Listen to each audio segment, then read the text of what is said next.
right, for everybody who's watching, the motor is actually in, the subframe's in. We got everything bolted in on the bottom. We did struggle with the subframe bolts, right, Ken? Yes, the subframe bolts, the rear subframe bolts in particular. Yeah, which have been a nuisance. That's why we do sell a lot of them. But we actually had to tap the threads out because coming out, they were just full of water. Like I said, having a high mileage car that we bought did have some issues down there. It was not fun taking the bolts out. But we did get some new subframe bolts, and we had to tap it out with the M16 by 2.0. And we did that last night, and that was great. So that means we were able to secure the actual subframe under the vehicle. And Ken started working on everything up here. So Ken, how you feel so far where we're at? Now that the engine was bolted in, you've been connecting things. Go and talk about how you took out the radiator stack, and you've been working on just making sure everything lines up and what connects. Well, really the project just kind of amazes me because on paper, we knew, okay, XC70 chassis, S80 chassis, they're practically the same chassis, so it should mostly fit. I am just amazed with how much the stuff just lines up directly and needs nothing at all. We probably have to order a half a dozen to a dozen connector hoses and connector lines of different kinds that are how Volvo made it so that this chassis could accept multiple different engines. And then it will be a complete factory-like install. When you lift the hood on this car, there will be no difference between this and like an S80 V8. It'll be the same. Right. Very cool. So Ken took the radiator out, and we went ahead and we were able to route like evap and a couple of the electrical things. We got the grounds.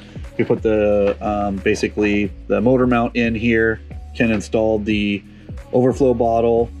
And what else have you done this morning? That's a great example of what I'm talking about the modularity here, and the cooling stack on the 3.2 is the same as the cooling stack for the V8. They're just different hoses that connect the engine to the cooling stack. Right. It's amazing the amount of engineering that went into it.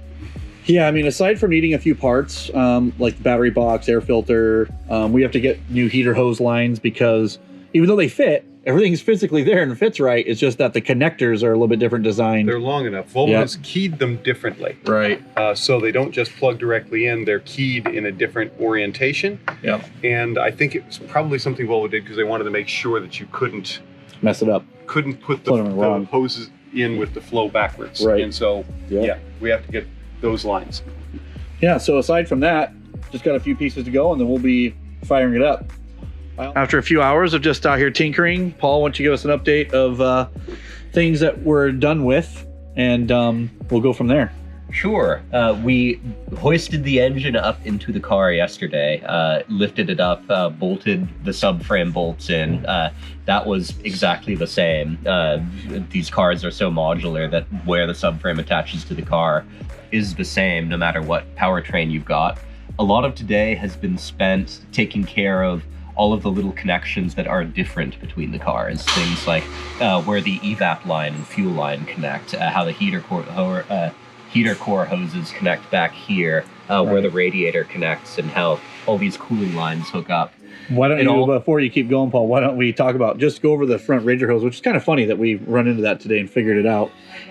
Oh, we found this very amusing, for lack of a better word. The radiator on P3 models is the same regardless of which engine you have, but how the radiator sits in the car is different. Yep. We found on the V8 a little more clearance is needed for this large radiator cross hose that goes from this outlet here to the thermostat on the side of the block here. We were struggling with the clearance before because these locating pins on either side here are different between the 6 cylinders and the 8 cylinders. The radiator is flexibly mounted, so the different locating pins on the V8 move it forward and give you the clearance you need for this hose. So we have a donut cart hanging out over there, another S80 V8, and Paul went over there and took one of these locating pins out and one here, and he noticed that they have a different orientation of where the pin goes through, which rocks back the radiator and pulls the hose away from the head, because before it was jammed right up against the head here, and we're like, that's not going to work. So little things like that. And then what else, Paul? Where are we going from there? All sorts of other little tiny things that Volvo did for clearance that are very, very similar between the cars, but a little bit different. Yeah. We're finding differences over on top of the transmission around the starter. The heater core hoses are different because the lower hose will foul on the starter that's here on the V8 instead of down there on the straight six. That has had to be changed. It's the same reason the shifter cable that we were struggling with before is different. The length difference is right here because otherwise it would foul on the starter again. Exactly. So we had to order the hoses that go to the junction block there or at the heater core itself. So we got a new set coming that will be here. So that way we can attach them to the heater hoses here.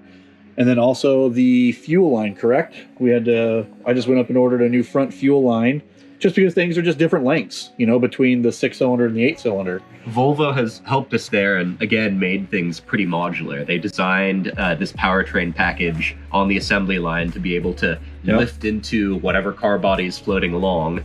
So right down underneath where the firewall is where the hose disconnects, and there's another length of hose that actually connects to the fuel rail up here, wraps around the engine, and that's the hose that's different between the cars. From here back, it's the same, but we needed a different length of hose right there. And on the coolant reservoir overflow hose that goes to the radiator, we found that the V8 is different than the 6-cylinder. It's just a little bit longer based on the positioning of this. It just rocks it back a little bit more with these pins. Therefore, the overflow hose was too short. So we stole it off of the S80. We'll replace it later. And yeah, just little things like that that we're buttoning up. Been good to break away in the afternoon, come work on this and learn about it and see all the different parts and how Volvo assembled everything and how modular they really are. I mean, I think everything we thought that we were going to run into are things that we are running into. A lot of these problems that we're running into, it was really a matter of getting confirmation. We did research, got to certain points, found that part numbers were different, and waited to see until we were holding it with our hands. How different are these? Can we use them or can't we? Yep. Sometimes we could, but by and large, all the areas we thought would be pain points, once we had the pieces in our hand, we realized everything's just a little bit different. It'll have to be changed. That's right. All right, stay tuned for tomorrow. We're going to go ahead and sign off for today, but tomorrow we're going to tackle some suspension pieces, drive shaft, and get that stuff all buttoned up underneath the car. And then things are coming together. We got the battery box and the air box and everything like that ready to go. Just once we finish some heater hose stuff, then we can start buttoning up everything else over there and go from there. But right now, we're really happy. I think everybody's happy. Maybe a little tired, but happy, right? Oh, we're happy. Okay, cool. All right, we'll see you guys later. Hey everybody, welcome back to episode 3. We're getting close to, I guess, you know, changing fluids, coolant, starting the car. We did do a lot of things in the process of putting the engine in the vehicle. Now, just to get you guys up to speed, the engine is completely in the car. The subframe's in. Ken and Paul and I went ahead and finished miscellaneous things like the front cooling stack. We ran into basically just some things that you couldn't get from Volvo just because of the nature of having an XC70 compared to an S80. We had to modify a few things, which we will cover in our blog in the future. We documented all of that. For all those minute details, we will cover that in a blog. So everybody, if they, you know, we'll try and get as much details as we can out there if somebody does decide to do a project like this. But as of right now, everything's back in. And we're going to be moving forward with suspension, which I'll have Paul go over in a little bit. He actually prepared a lot of the suspension on this car to get ready for that. But Ken, I guess you want to step forward here and just talk a little bit about maybe some of the things that we ran into or some of the things that where you're at, what you thought was kind of fun as you tackled most of these things. So actually, it's surprisingly easy in terms of this portion of the project, and because Volvo designed these vehicles as modular platforms. Right. As long as you have enough pieces from the V8 car and enough pieces from your vehicle you're working with, in this case our XC70, there are only a few adapters that you have to buy to get the two to go together. I'm just amazed actually at how close it got, how quickly. Now we're down to tedious things like we're trying to find the exact right vacuum line to hook up the brake booster to the manifold in this vehicle so that it's a complete factory looking install. We had some trouble with some of the vapor recovery lines underneath the vehicle. and we actually had to make a vapor recovery line. But these are pretty minor setbacks in the nature of complete powertrain implants like this. Surprisingly easy. Yeah, and I think that's what a lot of people have been asking us. You know, that we've been getting questions online and direct emails. People just want to know. You know, we're going to do our best that we possibly can to give the details. Paul, Ken, and I did a bunch of research. Paul's already done an amazing job writing up an internal document for us on certain things that we were going to have to go after and tackle. Paul did a ton of research basically on the 2 different chassis, part number variations, things that we would have to look at. You know, like we swapped over the axles from the XC70, control arms, things like that, which we'll document for people. But as far as like the transmission and drive shafts and all that kind of stuff, that's the main thing that people are asking about. Here's one. We should just share this because this just shows you the colorful nature of working on network cars these days. Yeah. So the car that the powertrain came from was 2007, 2008 S80 V8. And this is a 2009 XC70. The car that the engine came out of had the early style fan stack, which has 2 fans, and each fan has its own speed controller. Right. Volvo discarded that system and they moved on to a system where there's one electronic speed controller that operates both fans. But our harness that we're working with now has a plug for 2 speed controllers, even though our fan stack only has 1 speed controller, and we're not entirely certain how we're going to make that work yet. We'll figure it out as we go. Yeah, and I know a lot of other questions that are going to be in episode 4 are going to be what did we do to get the car to actually run and for the network to cooperate between the 2 engines and the platform and everything like that. So we've already worked all those details out. On our next episode, we'll go into those details. But right now, we're coming really close to where we're going to be getting the engine prepared for its first fire. But there's like little things that we've come across that we just we don't know. I mean, we're not perfect in everything, but we do research and we figure it out. Like one is, we don't know what this little clip. Anybody figure out what that clip goes to yet? I did figure out. Nice, Paul figured it out. We looked at this yesterday. We didn't know. What is this clip for? On S80s, there is an after run pump in the heating system at the heater core hoses. Yeah. And we have an S80 heater core hose here. Normally on most P3s, there's a quick connect here for the 2 outlets of the heater core. Right. But S80s, being the fully loaded luxury cars that they are, have an electric after-run pump that sits inline there and keeps the flow of warm coolant going even when the engine isn't running. And that is what that connector is. Awesome. So when you're drinking your hot toddy at the Arctic Circle, you can run it longer after you shut the engine off. Right. That's one of those differences, like what Ken was talking about with the fan here. We're not just having to deal with differences between the powertrains, we're having to deal with differences between the cars and between the years. Right, that's right. And again, we came across this yesterday where we were like, what is this little plug? The S80 over here that we have doesn't have it. The original XC70 didn't have it, but Paul went and did some research last night today and figured out what it goes to, and great. Those are just little things. You know, we're finding out all these little tiny things that Volvo did between the years and the different chassis to make the experience of owning a Volvo probably a little bit better. But we've come across a bunch of little things like that that we'll detail in our blog that you might run into.